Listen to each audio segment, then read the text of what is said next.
Guys, সবাই কেমন আছেন বন্ধুরা? তো চলে আসলাম রান্না করতে, আপনাদের সাথে শেয়ার করতে। তো কিছু আলু আর বেগুন দিয়ে সয়াবিন রান্না করব। তো আলুগুলো সিদ্ধ করে আগে রেখে দিয়েছিলাম, এখন ভালোভাবে ভেজে নিচ্ছি। রান্না করতে খুবই ভালো লাগে, তাই যে জায়গায় যাই সে জায়গায় শুধু রান্নাই করতে হয়। তো আলুগুলো ভাজা হয়ে যাচ্ছে, খুব সুন্দরভাবে ভেজে নিচ্ছি। এখন এর মধ্যে বেগুনগুলো দিয়ে দেব, বেগুন আলু একসাথে ভেজে নেব ভালোভাবে।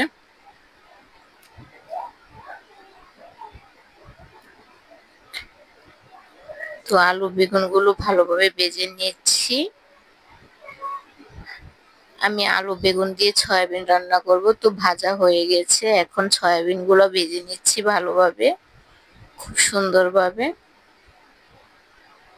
সয়াবিন খেতে কে কে আমার মতো অবশ্যই কমেন্ট করে জানাবেন। তো আরেকটা কড়াই বসিয়ে নিলাম, এর মধ্যে পরিমাণ মতো তেল দিয়ে দিলাম, শুকনো মরিচ দিয়ে দিলাম, আদা দিয়ে দিলাম, জিরা দিয়ে দিলাম। এখন হলুদ মরিচ লবণ একসাথে দিয়ে ভালোভাবে কষাই নিচ্ছি সবজিগুলো। এখন এর মধ্যে পরিমাণ মতো পানি দিয়ে দিব, কাঁচামরিচ দিয়ে দিয়েছি, এখন ভালোভাবে কষিয়ে নিয়েছি। এখন এর মধ্যে পানি দিলাম পরিমাণ মতো। তো আমার রান্নাটা মোটামুটি হয়ে গেছে, কিছু ধনেপাতাও দিয়ে দিলাম।